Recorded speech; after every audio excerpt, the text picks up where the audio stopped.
Okay, so this video is an introduction to period 2, the classical era, which begins around 600 BCE and ends in 600 CE. Before we get into the classical era, let's start with a quick review of period 1. In 200,000 BCE, we see humans evolving on the continent of Africa. They eventually are going to migrate or spread out across all of the rest of the continents. During the Paleolithic era, everyone was living as hunter-gatherers. Then around 10,000 BCE, we see in various regions around the world, people begin settling down. As a result of the agricultural revolution, they domesticate various plants and animals. They form sedentary farming villages. Eventually, over time, those villages grow more complex, more dense, which leads to the formation of various civilizations. The civilizations that we discussed at length in the video formed around river valleys. For example, Mesopotamia in the Middle East, ancient Egypt, the Indus River Valley in South Asia, and ancient China, the Shang and Zhou dynasties in East Asia. We also haven't talked about it yet, but we'll eventually talk about in the Americas, the Olmec and the Shavian, and then the formation of two major religions during this period, Hinduism and Judaism. So the foundations period represents only about 5% of the AP test.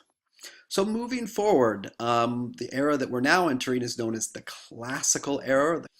That word classical suggests that this is an era that people in various regions around the world look back fondly upon because we see the formation of some major empires like the Persian Achaemenid Empire, the ancient Greek city-states like Sparta and Athens, the Roman Empire, the Qin and Han dynasties in China.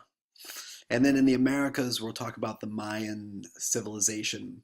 We also see the formation of two major religions, Buddhism and Christianity during this period. So period 2 represents about 15% of the AP test. Now, the big questions that we need to be able to answer after watching this video are first, what is an empire?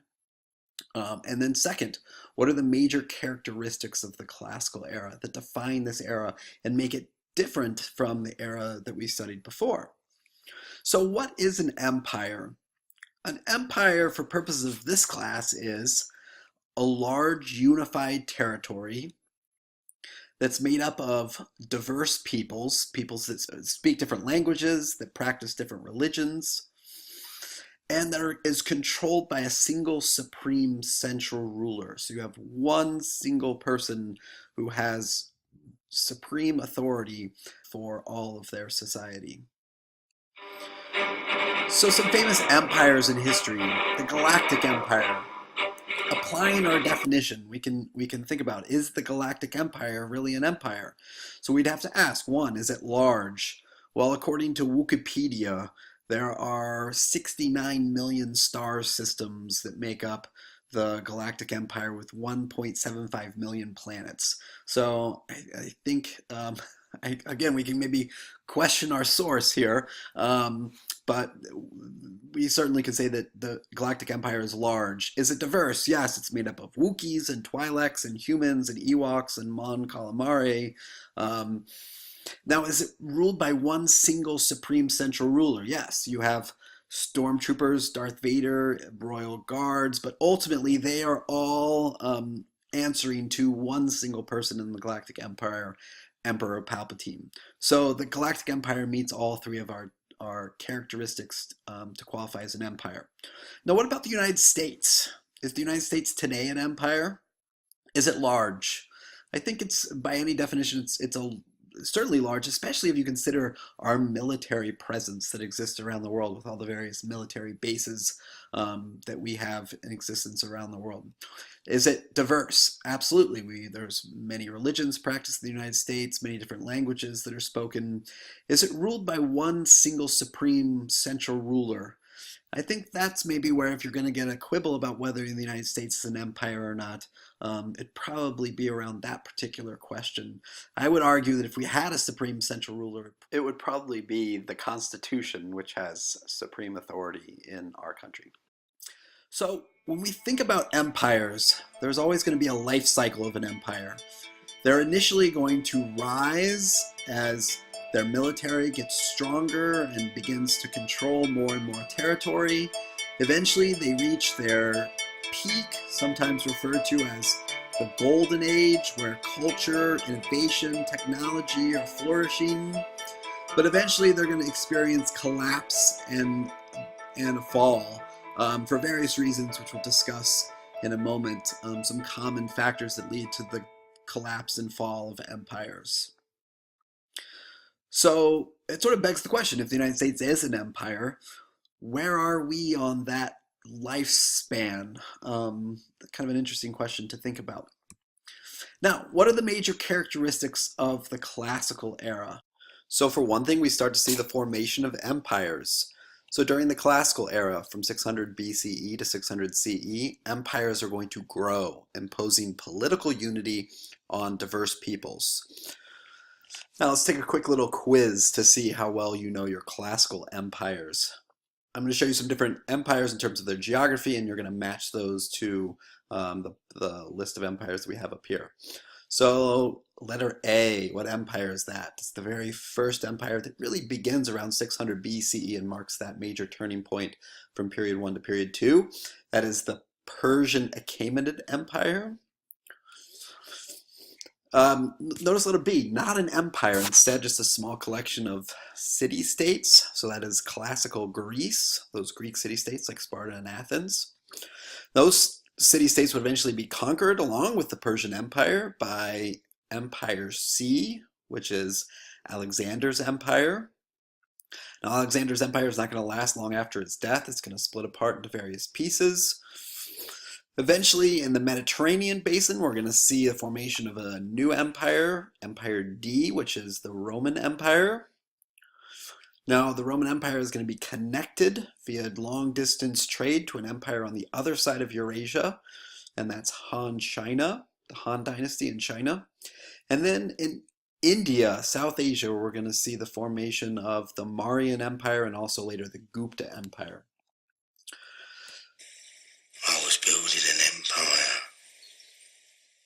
So if you were building an empire, one of the major questions that we need to be able to answer as we start thinking about the classical era is, what steps would you take to create unity over such a large area with diverse people? It's one thing to build up your military and to go out and conquer various regions, but ultimately that's not going to last very long unless you put into place, things that can bring people together, that sort of act as a unifying force. So I want us to be thinking about this question. What steps could you take to ultimately bring people together and unify an empire where you have people that speak different languages, that practice different religions? So by 600 CE, all of the classical empires that had once existed had fallen. So the classical Greeks and the Persians were conquered by Alexander's empire. The Mauryan Empire and Han China, the Roman Empire, are all going to collapse. So what are some common reasons for imperial collapse? In this class, we're going to really sort of categorize them into two main categories, which are the internal and external factors. So let's start with some internal factors. One, as you see empires grow over time, eventually they just become unmanageable. Here we see the sort of spread of the Roman Empire. Did you notice what happens? Eventually the empire split apart into two pieces because it just became overextended, is oftentimes the word, or there was imperial overreach, where you expand your boundaries so far that it's just difficult to manage. Now, another common factor in the collapse of empires has to do with the environment, the exploitation of various resources. So, for example, in the Roman Empire, they cut down a lot of timber. Well, if you don't replant trees, eventually you're going to run out of wood. And so that became a big issue, the overexploitation of resources. Can you think in the context of our modern age, the United States, are there any resources that we might be overexploiting today that might cause us to have some concerns for our fall and collapse? Certainly oil, but I would actually argue maybe water is one that we should be even more concerned about. Another common factor that leads to an imperial collapse is class divisions, this gap between the rich and the poor. As time passes, oftentimes we see the wealthy grow wealthier, the poor grow poorer in empires. And so maybe that's another question you could think about in the United States. Is that a factor or challenge that might lead to our eventual fall and collapse as well? These class divisions. Now, the thing about class divisions is eventually people that are poor are hungry. And when people are poor and hungry, that means they're going to engage in rebellions, internal rebellions, uprisings. So we'll be studying a few of those in the context of Han China and in the context of the Roman Empire. Another common external factor as empires grow, that eventually leads to more trade. And which seems like a great thing, except for more trade also leads to the spread of diseases. So we have the spread of epidemic diseases. We'll talk about the way in which the plague is going to impact and lead to weakness in the Roman Empire and also Han China. So epidemic disease is another common factor that leads to the collapse of empires. But the sort of nail in all of these empires' coffins is usually external invasion. And the people who are usually doing the invading are coming on horses, are these pastoral nomadic groups who sort of look at these weakening empires and decide they want to sort of pick apart the carcass of the empire in order to gain from its previous wealth. So in the classical era, we're going to also talk about four major trans-regional trade networks that develop that result in the exchange of people, goods, culture, ideas, and technology and diseases. And these include the Mediterranean sea lanes. We'll talk about how the Phoenicians, the Greeks, the Romans are all going to exploit this highway. Again, the Mediterranean Sea is not a geographic barrier. It serves as a highway connecting people across the Mediterranean Sea. That's why the people of North Africa are very similar to the people of Southern Europe. So we'll talk about the Phoenicians, the Greeks, the Romans, who all used the Mediterranean sea lanes. The second major trans-regional trade network is the Silk Road, which connected Han China in East Asia, South Asia, the Indians, the Middle East, and Europe and the Roman Empire. So we'll talk about the Silk Road during this classical age period. We'll talk about the formation of the Indian Ocean sea lanes, which is going to connect China with Southeast Asia, those islands in modern day Indonesia, India, the Middle East, the Arabian Peninsula, East Africa. Some various villages and cities are going to start to form in East Africa. So we'll talk more about the Indian Ocean sea lanes, which were driven by these knowledge of these monsoon winds in the Indian Ocean.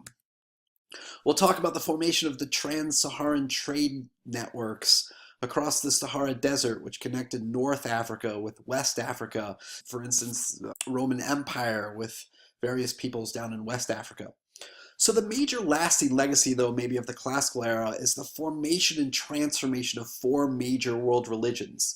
So during period 1, the foundations period, prior to 600 BCE, we had the formation of two major world religions, Judaism and Hinduism. Now in period 2, the classical age, starting around 600 BCE, we see the formation of two other world religions, Buddhism, founded by Siddhartha Gautama, the Buddha, and Christianity, founded by Jesus of Nazareth. So we'll spend a lot of time focusing on both the formation of Buddhism and Christianity in this period, but also the way in which older religions like Judaism and Hinduism were transformed. So the big questions you should be able to answer after watching this video is, what is an empire? What are those characteristics? And then what are the major characteristics of the classical era? As always, thanks for watching.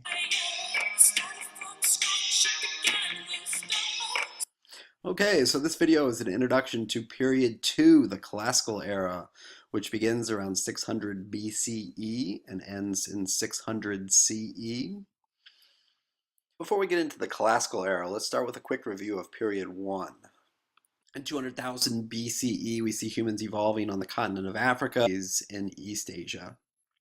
We also haven't talked about it yet, but we'll eventually talk about in the Americas, the Olmec and the Chavin, and then the formation of two major religions during this period, Hinduism and Judaism. So the foundations period represents only about 5% of the AP test.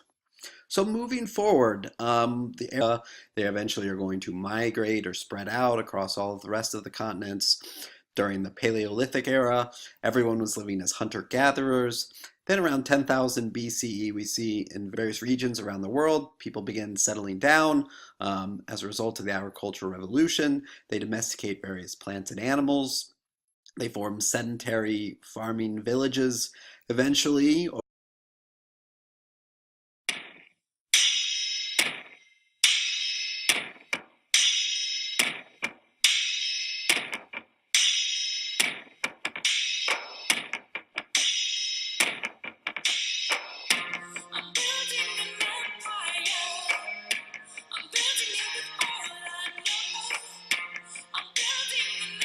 over time, those villages grow more complex, more dense, which leads to the formation of various civilizations. The civilizations that we discussed at length in the video formed around river valleys. For example, Mesopotamia in the Middle East, ancient Egypt, the Indus River Valley in South Asia, and ancient China, the Shang and Zhou dynasty